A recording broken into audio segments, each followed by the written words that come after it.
Okay, well it's Jim here for Uber Rock TV, and I'm here with a legend. It's Glenn Hughes. Hi Jim. Hey Glenn, how you doing? I'm doing great. Good stuff. So, California Breed, new band, new album. Yes sir. You must be excited. Very excited. The reason I'm here is the record company wanted me to do interviews on the phone. I said, not going to happen.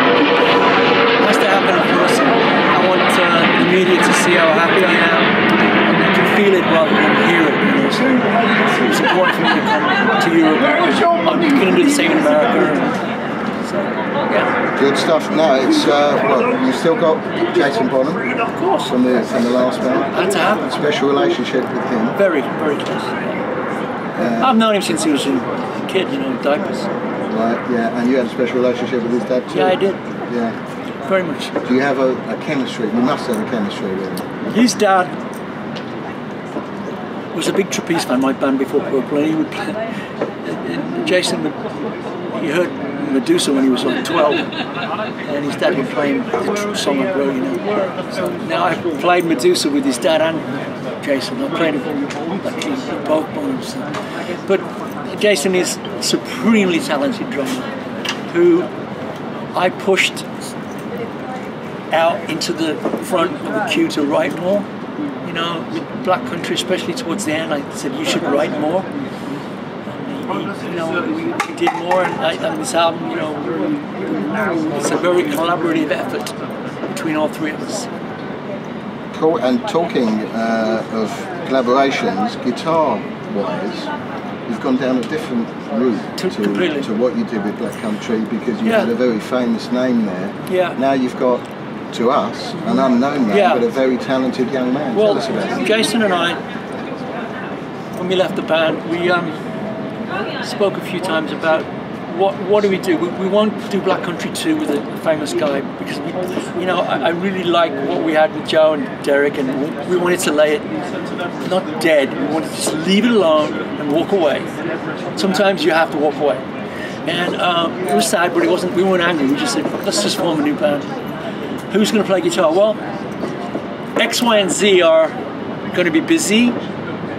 So, what we're going to do? And then the next thing, I meet Andrew through my friend Julian Lennon. Oh, okay. At the Grammys last year, Julian had a party, and he said, "Oh, there's somebody here I want you to meet." And Andrew walked up to me, and we spoke. He'd actually seen me play in New York 4 years ago, and you know, he was really.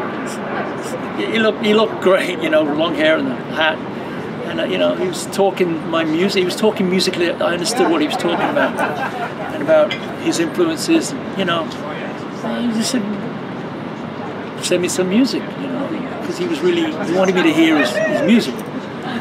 So then a few days later, I was in Minneapolis, and I get there, and there's 3 songs in my inbox from Andrew, and I went and played these songs 3 or 4 times, and I heard a really good songwriter that really understood decades of work before he was born, from the 60s through, it wasn't so much 70s, it was 60s and 90s. Kind of some strange but beautiful music. And I heard his way. I had a really good right hand. He had a really, forget the left hand, because he had a really good, like Angus Young's great right hand. Townsend, brilliant.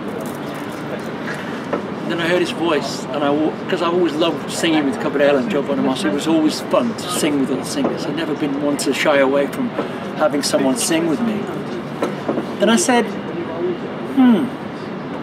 an unknown guy from New York City in his 20s. What are you doing next week, kid? Can you come to my house in LA? Yep. A week later, he's at my house, and by the end of the day, we had wrote together completely Chemical Rain music and lyrics and solo. So I went downstairs and I called Jason. I said, "What are you doing tomorrow? Where are you right now?" He said, "I'm actually in LA," because he lives in Florida. So I said, "Give me an hour, I'll call you back." And I called him back, and I booked a studio in Burbank. And he said, "I'll be there." He said, "What's it like?" I said, "Well, he's a really interesting young man that I think this could be really interesting. So let's give it a go. He said, well, if you say so. I said, yeah, I say so. So Jason agreeably came over to Burbank and met us on time. Very strange for Jason to be on time, but he did. And at the end of that day, we had recorded those songs as a trio. Why would I want to be in a band called Black Country Communion and have another keyboard player in my new band with Jason? We wanted to sound different. We didn't want to have another guitar player that played like Joe or a keyboard player that played like Derek. We wanted to be organic, really stripped down and raw, you know, distorted, and holes, big holes, grooves all over the album. Okay, well that leads on then to my next question, because when you did the album, you did it with Dave Cobb producing. Love Dave Cobb.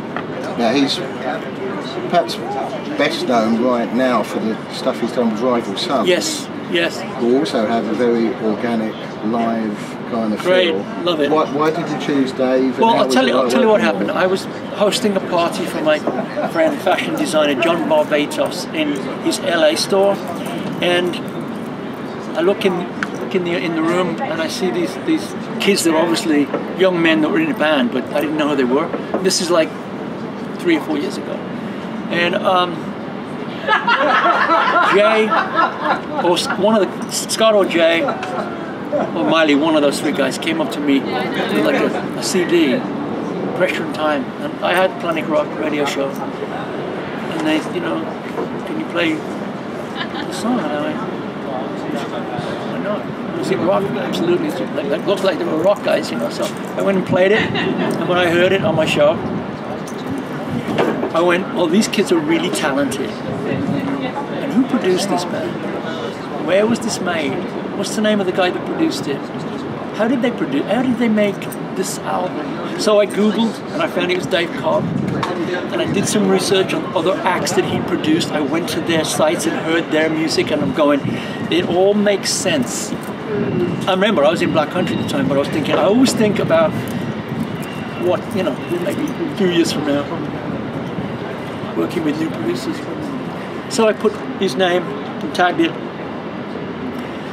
And when our Black Country broke up, I called Dave Cobb. Jason and I were really agreeable on who should produce the new band. You know, and Dave Cobb, I wanted to get out of LA, I wanted to go to Nashville to make an album, a town I adore. And Dave Cobb spoke my language. And he wanted to do he wanted to record some tape. I hadn't done that since 1982. You know, no Pro Tools, no bullshit, no trickery, no, you know, tuning the vocals or none of that shit. It's live and it's raw.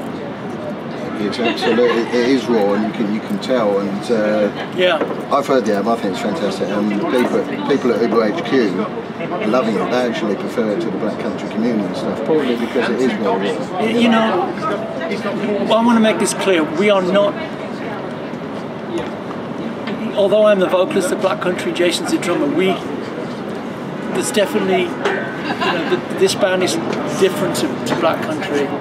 You might hear a little bit in the music, well, that could have been done by Black Country, but these songs were not written while I was in the band. These songs were written 3 or 4 months after I left Black Country, and they were written for this band. They weren't written for a Glenn solo album. They were written when we knew Andrew was going to be with me and Jason in this journey. It took a year. I started to write for this band. Started to write for Andrew, and he wrote for me. We'd send each other music, and we'd finish each other's songs, and Jason would finish Andrew's song, or finish my song. We were collaborative, something we hadn't done in Black Country. This band is a collaborative partnership with an unknown dude. I think it was very brave of Jason and I to bring a kid from New York City that nobody's ever heard of into our house. You know? Absolutely. It's an in-your-face album. Most of the songs are raw, heavy, and in your face. But actually, one song that really sticks out for me is one called "All Falls Down." Thank you. And I just wanted to ask you about your songwriting, because there was a song on the Black Country Communion's second album, which I loved as well, called Cold. Yeah. They're kind of different to the less heavy stuff, but they're beautiful songs. Do you think your songwriting is at its peak now? What in my sober years, which has been over 20 years, there are people that sing about goblins and dwarves and you know, the Tolkien stuff, you know, and do it really well. They do it and you believe them. I can't make you believe that shit because I live in this world, you know, and I sing about celebrating life and death and what goes on in the middle, or you know, what happens to, you know, any of us human beings. I sing about the human condition. I sing about stuff that is deep within me, you know. That's the way I've always written. And with songs like Cold, and now with All Four, then I'm singing about moments in my life where I thought I was literally not going to be here any much longer, you know. And when I sing about real things, it gets really deep, you know. And I tell my story, and it is, you know, a lyric to me. One single word could mean a whole song. If I hear a one word on the radio, I'll hear like a word, and I'll go, I'm going to write a song about that. You know, it's become something completely different. And live, is there any prospects? Oh yeah. Yeah, Jason and Andrew and myself are busy this summer doing things we already had planned from last year. So I'd imagine European tour will be looking at the early October, you know, maybe late September. That is being organised as we speak. Great, okay, well we're going to look forward to that, and we're wrapping up. Again, it's been an absolute pleasure to speak to you, and best of luck with it. Thanks. Thank you.